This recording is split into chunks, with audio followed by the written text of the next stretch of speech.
siapapun pemimpinnya. Ya. Saya ke Pak Marsudi. Pak Marsudi, Pancasila mengajarkan bahwa keberagaman adalah kekuatan bukan kelemahan. Tadi juga Pak Ermaya sudah menyinggung soal Bhinneka Tunggal Ika begitu ya. Bagaimana sebetulnya dalam Islam Nusantara itu berkontribusi terhadap penguatan nilai-nilai kebangsaan? Bahwa sesungguhnya keberagaman dengan beda-beda kultur, budaya, bahkan beda bahasa yang tadinya beberapa di Indonesia kan ada ratusan bahasa, bahkan ribuan bahasa, dan juga agama yang berbeda-beda.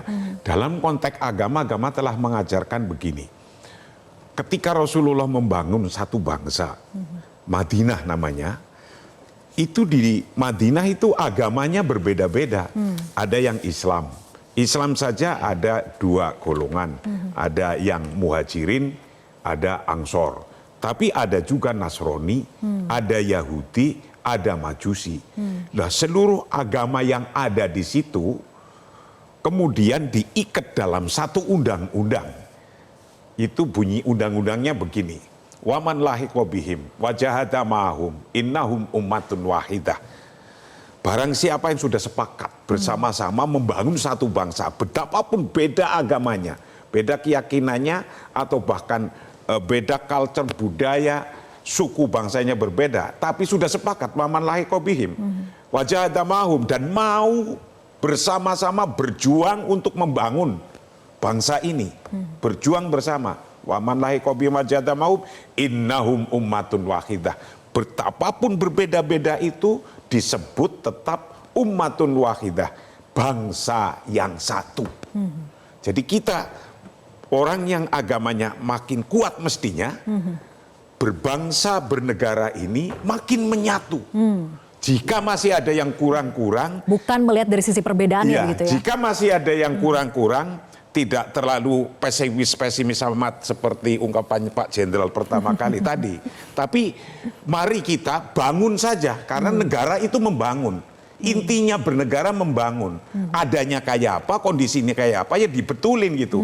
Karena dalam fiqh daulah dikatakan, laqad shara amrud daulah wa bina'uha daruratan minad darurat. Bagaimana membangun bangsa ini ada suatu keharusan. Membangun di bidang apanya? Membangun sawa'un kana min jihati imaratil kaun am min jihati masalihi abnaiha. Baik itu membangun infrastruktur atau membangun masalihi abnaiha, kemaslahatan bangsanya. Human resource-nya dibangun, alamnya juga dibangun, jangan cuma dirusak terus. Begitu pula lingkungannya juga harus dijaga, jangan sampai rusak terus. Karena ingin menghasilkan ekonomi yang tinggi, kemudian tidak dipikirkan kerusakannya, maka 300 triliun itu rusaknya. Yang katanya Bapak kerugian negara itu ya. Oke. Nah, ujian ideologi bangsa makin berat seiring perkembangan zaman. Infiltrasi ideologi asing adalah keniscayaan di era globalisasi dan teknologi informasi, ditambah strategi perang proksi serta berbagai persoalan kebangsaan seperti intoleransi, individualisme, kemudian pragmatisme dan sebagainya. Bagaimana sebetulnya membangun generasi muda agar memiliki jiwa dan semangat kepemimpinan sekaliber para pendiri bangsa kita? Pak Ermaya. Ya, kita harus sudah mempersiapkan konsep, karena dulu ideologi dibangun itu, ideologi Pancasila itu lahir dari menggali karakter bangsa Indonesia. Maka yang kita bangun adalah karakter bangsa Indonesia dengan melibatkan dari generasi muda dari kalangan keluarga, dan itu harus ditanamkan apa yang disebut dengan Volgeis. Apa yang disebut dengan Volgeis adalah jati diri bangsa, dan itulah yang harus dibangun untuk bisa menanamkan bahwa kecintaan kepada bangsanya itu melebihi daripada cinta pada dirinya sendiri, tetapi bangsa ini begitu lebih besar untuk mempertahankannya, karena kita dengan ideologi Pancasila kita bisa mempersatukan perbedaan tadi sebetulnya indah, tetapi justru keindahan itu akan membuat kita bersatu teguh untuk menjadi sebuah negara yang kuat. Nah, inilah yang harus dipertahankan terus, sehingga nanti dalam sistem pendidikan yang sekarang udah dibuat oleh Badan Pembinaan Ideologi Pancasila itu adalah buku utama pendidikan Pancasila. Sudah kita lakukan dan ini kerjasama dengan Kementerian Pendidikan Tinggi, dan ini mulai tahun 2004 ini sudah harus dijalankan dan ini bertahap sampai pada perguruan tinggi.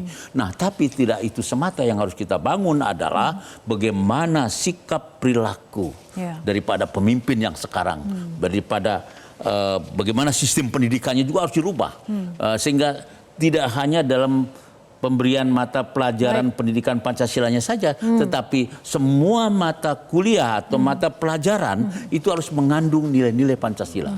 Sehingga nanti tertanam apa yang dimaksud dengan ilmu yang mereka pelajari. Jadi betul-betul diaplikasikan. Diaplikasikan dalam ucapan, dalam tindakan. Bukan hanya dihafal. Bukan hanya dihafal, dan pemimpin bangsa Indonesia ini harus bisa berlandaskan pada nilai-nilai daripada Pancasila sendiri. Memang harus dalam bentuk yang nyata, tidak hanya dalam persepsi, tetapi juga nyata dengan tindakan, dengan ucapan. Nah, inilah Mbak Pera yang perlu kita lihat masa depan kepemimpinan. Jadi pekerjaan rumah kita bersama lah ya. Pak Gatot, silakan. Terima kasih Mbak Pera, bahwa kita harus waspada soal kehilangan mental dan kedaulatan ini, sebab kinerja penjajah itu tak pernah berhenti. Karena kita adalah suatu negara yang sangat seksi, apapun ada di Indonesia. Bentuknya macam-macam sekarang ya? Macam-macam, yang tidak terlihat, tapi bisa dirasakan. Nah, saya hanya mengingatkan bahwa kita ini bangsa yang punya mental petarung, mental pantang menyerah, mental pemenang, yaitu mental Pancasila. Karena kita bangsa patriot dengan perjuangan sendiri bisa memerdekakan ini. Yang harus diamalkan adalah praktek kehidupan dan negara yang berdasarkan sesuai dengan alinea keempat pembukaan dasar Undang-Undang 45. Jadi seperti Pak Armando bilang, pendidikan.